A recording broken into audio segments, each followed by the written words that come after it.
Alright guys, in this video, I want to share with you 15 things I wish I knew before moving to Mexico.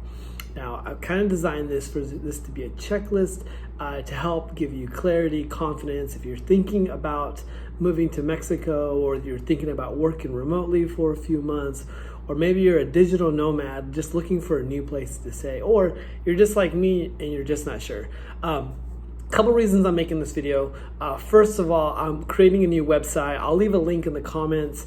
It's basically going to be a Groupon for local businesses here in the Cancun area, just to help them come out of the pandemic.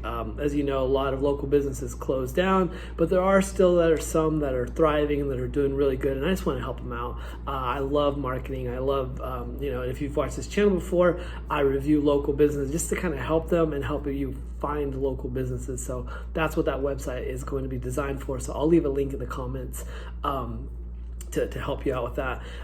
Second of all, just to kind of help you, just to kind of give you a background about myself. 1 year ago, I was broke, I was depressed. I was basically working 3 jobs just to make half the money I was making before the pandemic. I wasn't very happy. I was in Houston, and I'm not gonna go into all the details, but basically I came to Mexico and I told my 2 other employees, I said, hey, hey guys, I'm going to Mexico for a month, maybe longer. I don't really know. I just need to get away for a minute. And they all said, sure. Basically I wanted to keep my door open in case I came back. And they all said, sure, just let us know when you come back. You'll have a place to work here. And I said, great. And that was 1 year ago. So, I still have friends ask me, when you coming back? And I don't know, I have no idea when I'm coming back. But anyways, back to this video. I broke it down into 3 main categories. One is things to know before you go. Second, Mexico versus US, just kind of a comparison of what to expect. And third, things I still don't know. So anyways, let's get started. First thing I want you to know is Mexico safe? I can without a doubt say yes. I remember when I first moved to Houston, people were like, oh, don't move to Houston. It's so dangerous there. There's all these gangs and there's all this crime. And then I remember at the time I was watching Gangland a lot. I don't know if y'all remember that show. That's 7 years ago. I was watching all of them. I was like, am I going to have to join a gang? I'm like 35 at the time. Who's 35-year-old should not be thinking about joining a gang. But I was watching all those shows and I was like, am I going to have to join a gang if I move to Houston? How's this work? Do I need to research the gangs? I want to be in a good gang, right? I don't want to join the wrong gang. And so it was stupid, absolutely illogical. But that's how fears work. They're 100% illogical. If you listen to the wrong people, you're going to get the wrong advice, the wrong information, and you're going to feel different. You're going to think different. So first of all, I've been here for over a year and I've never seen anything out of the ordinary here in Mexico that I haven't seen anywhere else. So I can say with 100% confidence that I feel it's safe. So anyways, second thing you need to know is you do need to have a passport to come. Actually, this is my second, possibly my third time coming to Mexico for an extended period of time. I think it's only my second. Anyways, last time I did it, my passport did expire while I was here. And I was able to get a 24-hour express passport in Mexico City when I was flying out. I didn't know first of all, I knew my passport was about to expire last time that happened. And so they do recommend having at least a 1 year gap between now and when your passport expires. And even if it doesn't, who cares? Just come over, you'll be fine. You'll always be able to get back to the States as long as you're here legally and not illegally. You know what I'm trying to say. Anyways, if you're a law-abiding citizen, you'll be able to get back and forth. Third, change of address. It's super simple to do. Go online, you can do your change of address. It was super simple. I actually forwarded it to a friend of mine's house that he's been living there for years. He's probably still going to be there for years. So basically I just made him get all my mail for me, and this is, like I said, this is my second time doing this, where I come over to Mexico, end up staying longer than I expected. So he's always been very generous. I usually try to give him money or something to help him out. Actually, what I usually do is just buy him dinner, and he's okay with that. So anyways, so if you have a friend or family member you can mail your stuff to while you're gone, then do that. definitely recommend it.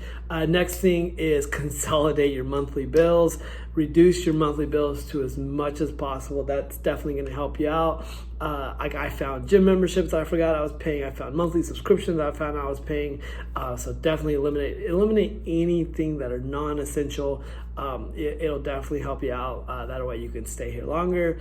And most importantly, stop wasting money you don't need to waste. Next thing is storage. Super simple. This time I forget what I did last time. I think I left my stuff at I don't know. Anyways, this time I just put everything in storage, and that way I didn't have to worry about anything. And I did that last time. Never mind, I did that last time too. But yeah, I just put everything in storage. It just makes everything simple. You don't have to ask people for favors. You don't have to worry about your stuff. You just put it in storage, and boom, you're done. Next thing is banking. Always have a backup. I've known that multiple times.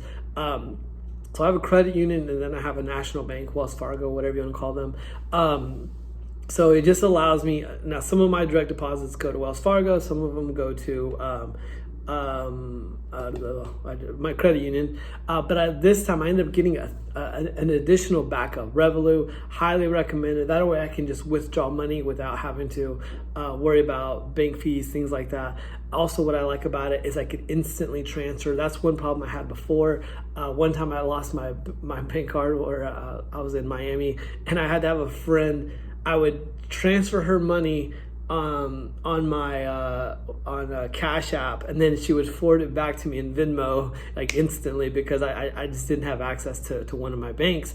So now with Revolut, I'm able to just withdraw as I need it, and I have not only a bank card, but they also give you a digital bank card, in case you need to use it for when I got it, I didn't have any money that weekend because I didn't have my card, and I was able to transfer it into my digital bank that I got instantly, and I just ordered Uber Eats for the weekend. So anyways, definitely have a backup to your backup. And like I said, I'll leave a link for Revolut so y'all can check them out. Next is the next category we're going into is Mexico versus the US. Just kind of you can see the benefits of I think most of them are benefits. First of all, the phones are way cheaper here. The first 6 or 7 months I was paying for T-Mobile. And for my phone plan, because I had the unlimited, Magenta, whatever they called it, and it wasn't 100, it was 70, let's just call it 80 bucks after taxes and fees, and I paid that for 6 or 7 months. And then finally on the 6th or 7th month, and I was using Wi-Fi, so I wouldn't use all my international plans, all this other stuff. I guess 1 month, I remember what it was when we had a bunch of hurricanes. I was using, our Wi-Fi kept going out, so I kept using my data. I got a text message from them that you overused your international data, and they basically were going to cancel my plan. So I was like, I'm going to cancel you. And so I did. And then after I canceled them and I switched over to a Mexican phone line, I was like, oh my God, this is so much cheaper. Y'all, I literally pay $5 to $10 a month for my cell service. I do use Wi-Fi a lot, so I don't use a lot of cell phone service. So I just buy 100 peso plan once a month. And if I overuse it, then I'll buy another 100 peso plan. I was buying the 200 peso plans for a while, but then I noticed I wasn't using all my data. So I was like, man, I'm just gonna step down to the 100. I've been doing that for the last 4 or 5 months. It's so much cheaper. But what I forgot to mention is I did switch over all my US contacts. I have my Google Voice line, and I just have with Google Voice, I'm allowed to receive calls, text messages. And I will tell you this, Google Voice, the one thing I don't like about them is sometimes I don't receive my calls. I just have a message that says missed call, and I was like, what the heck? But I also don't receive a lot of phone calls. So there are other alternatives like Vonage and things like that. Google Voice is you get what you pay for. It's free. So what do you expect, But I don't have a lot of pressing phone calls, important phone calls.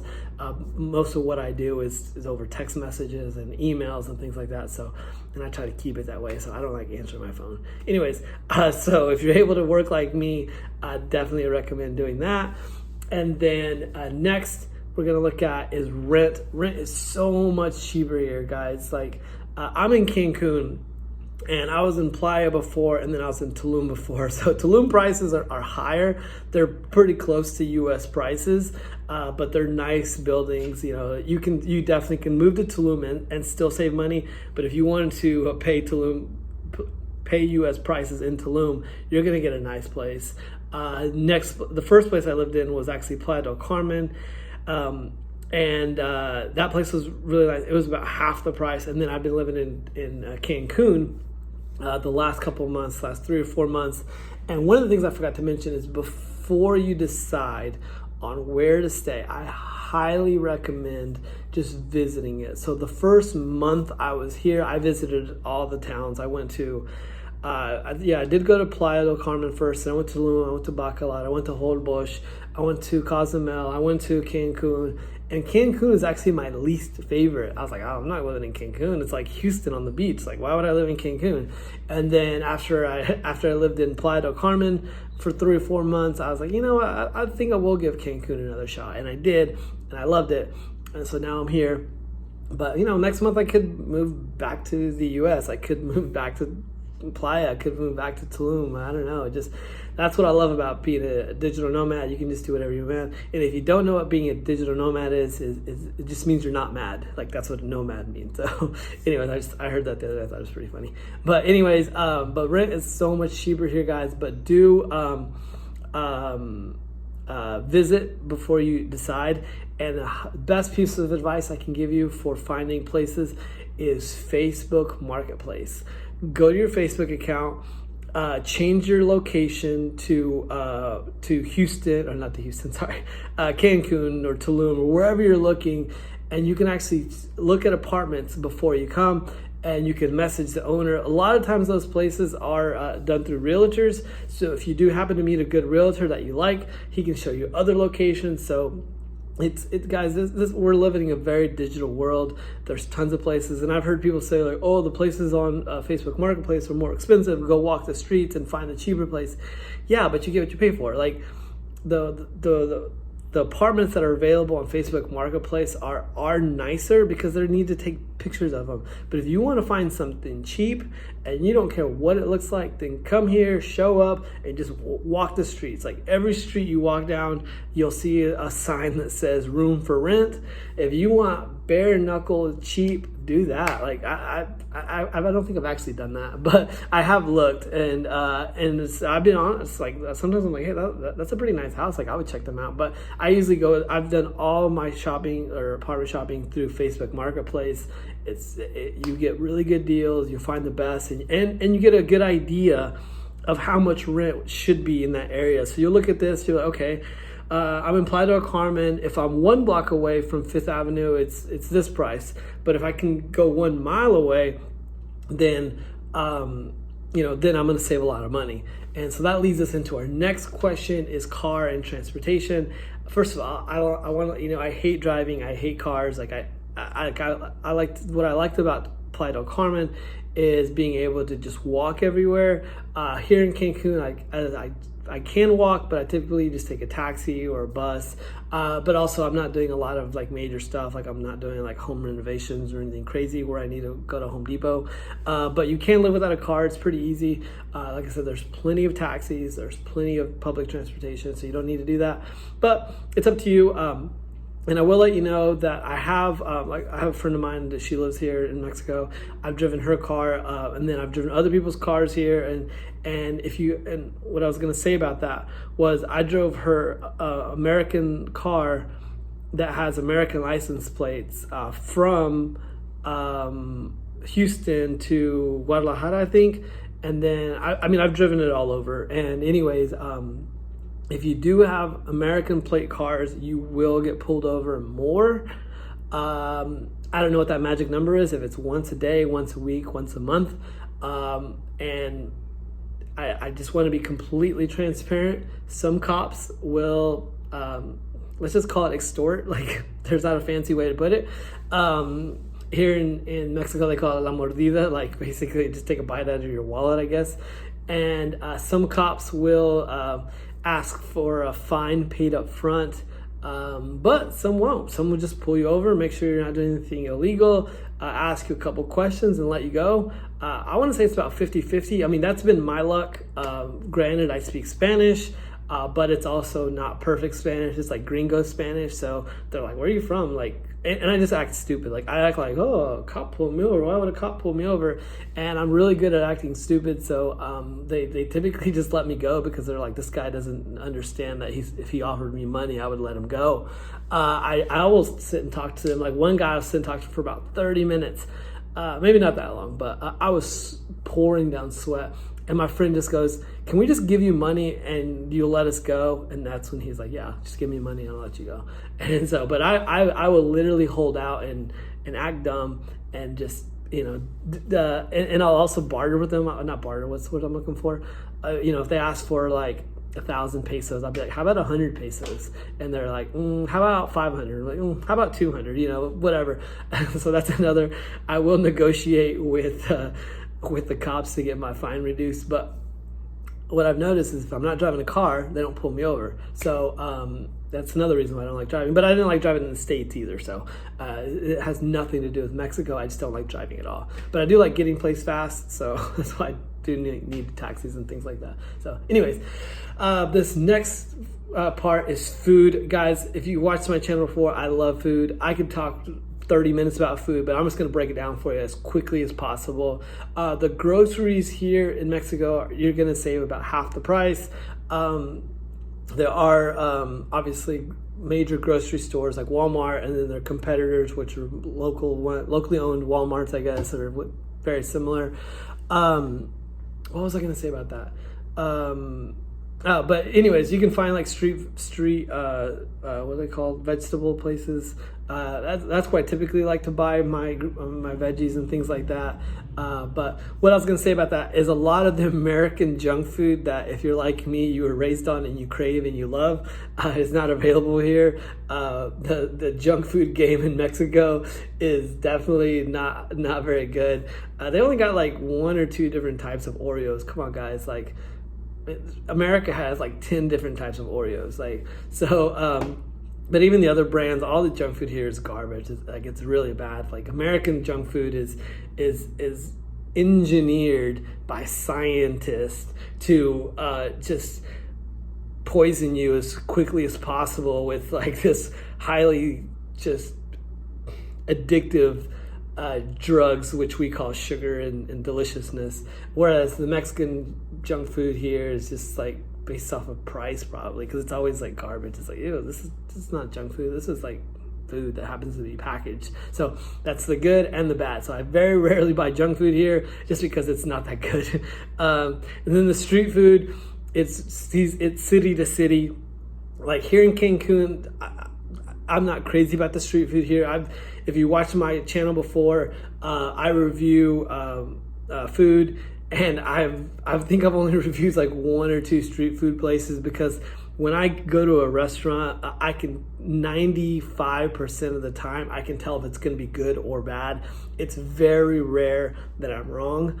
Sometimes it'll be better than I expected, but I've never been like, this is going to be good and it sucks. And I've never been like, this is going to be bad and it's good. I'm 95% of the time right, only because I've worked in restaurants for so long, and I love eating and I love eating out. So the street food game in Cancun definitely needs some help. And that's actually another reason why I'm doing all this, is because one of my goals is to open up restaurants. And so, and I may do that here in Cancun. I don't even know anymore. So I don't even know what's going on in life. So, and that brings right into my next place, is locally owned restaurants. There's tons of great locally owned restaurants in Playa, Tulum, Cancun. There's so many good, and that's the main reason why I'm starting the website, is I want to showcase the amazing locally owned restaurants that are here, that you can go eat at. Like, the guys, trust me, the all-inclusives are awesome. Like the hotel game in Cancun and this area is amazing. Like, yeah, you almost have no reason to leave your all-inclusive hotel. But if you're not at an all-inclusive, you're at an Airbnb, or if you just want to get off your all-inclusive and check out other restaurants, there's tons of great options for you. And like I said, that's why I make my review videos, to help you find an awesome place that you didn't even know existed. And finally, for food, there's a lot of just high-end, amazing restaurants here in Cancun and Tulum and in Playa del Carmen. I haven't went to them that often, only because I'm like, God, like I really want to go, but like, why am I going to spend a week's worth of groceries at one meal? And so I'm like, I'll wait until later.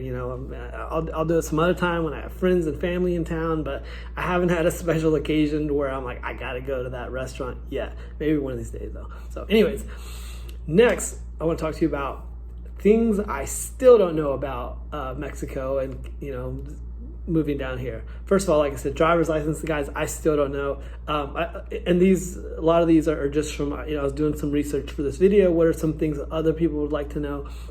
And, one of them was driver's license.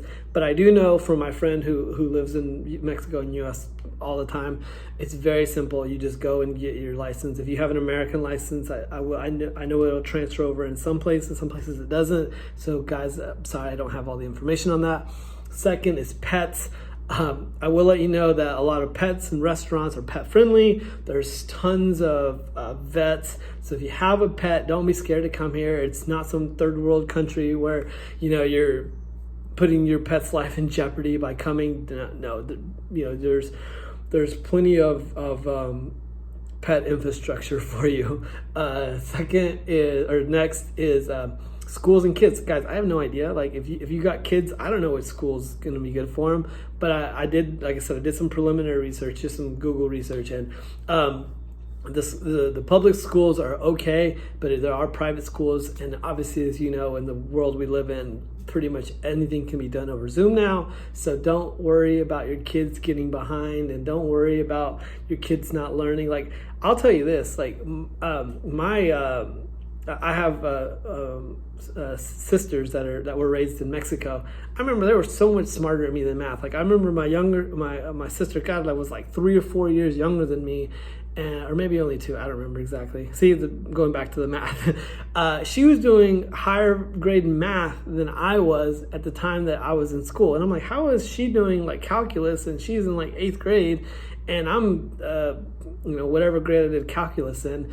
And I was just like, how is she doing? And I remember like she was doing geometry in like middle school, and I was like we did geometry, but it was like low level geometry. She was doing like high level geometry. And so anyways, so the schools here are still really good. So don't worry about that. But like I said, if that is a concern of yours, unfortunately, this isn't the video to get all that information. Voting, I don't vote. I don't vote in the States. I don't vote in Mexico. So I don't really know how to help you out with that. Voting on the politics is like voting on the weather for me. Like I can't change it. So why even get worried about it? The one thing you can do is move. So if you don't like your politician or you don't like your weather, just move. So that's kind of what I do.